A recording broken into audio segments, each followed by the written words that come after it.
ქვეყანაში კრიმინალმა იმატა ფაქტის დასტურად ქართულ მედიაში შინაგან საქმეთა სამინისტროს შესაბამისი სტატისტიკაც გავრცელდა. სტატისტიკის მიხედვით 2012 წლის ნოემბერში ხელისუფლების ცვლილების შემდეგ საქართველოს მასშტაბით რეგისტრირებულ დანაშაულთა საერთო რაოდენობა 4598 შეადგენს, რაც 2011 წლის იგივე პერიოდთან შედარებით 1719 შემთხვევით მეტია. კონკრეტულად ქურდობის მაჩვენებელი წინა წლის იგივე პერიოდთან შედარებით 55%-ით გაიზარდა.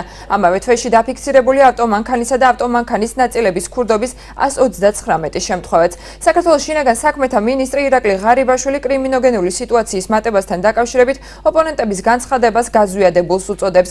პოზიცია მან გუშინ მედიასთან შეხვედრისას დააფიქსირა. სტატისტიკაში საგანგაშოს ვერაფერს ხედავს ადვოკატი ირაკლი შავაძეც. მისი თქმით, მონაცემები მოსალოდნელი იყო და აქვე განმარტავს, რომ წინა წლებში გაცილებით მეტი დანაშაული ხდებოდა, თუმცა მათზე სისხლის სამართლებრივი დევნა არ იწყებოდა. როგორც შეფასებას აკეთებს კრიმინოგენულ სიტუაციასთან დაკავშირებით პროკურატურა და იმატა თუ არა ბათუმში დანაშაულის რიცხვმა, მათ ეს მთავარ გამოშვებაში მოგითხრობთ. 2012-2011 წლების სტატისტიკა არ არის სრულყოფილი. გამომდინარე იქედან, რომ 2012-ში, 2011-ში, 2010 წელში უამრავი დანაშაულებები ხდებოდა, რაც დაკავშირებული იყო ძირითადად სამოხელეო დანაშაულებებთან, მაგრამ სახელმწიფოს მხრიდან არ იყო ნება, რომ მომხდარიყო აღნიშნულ ფაქტებზე გამოძიება და კონკრეტული სისხლის სამართლებრივი დევნის დაწყება.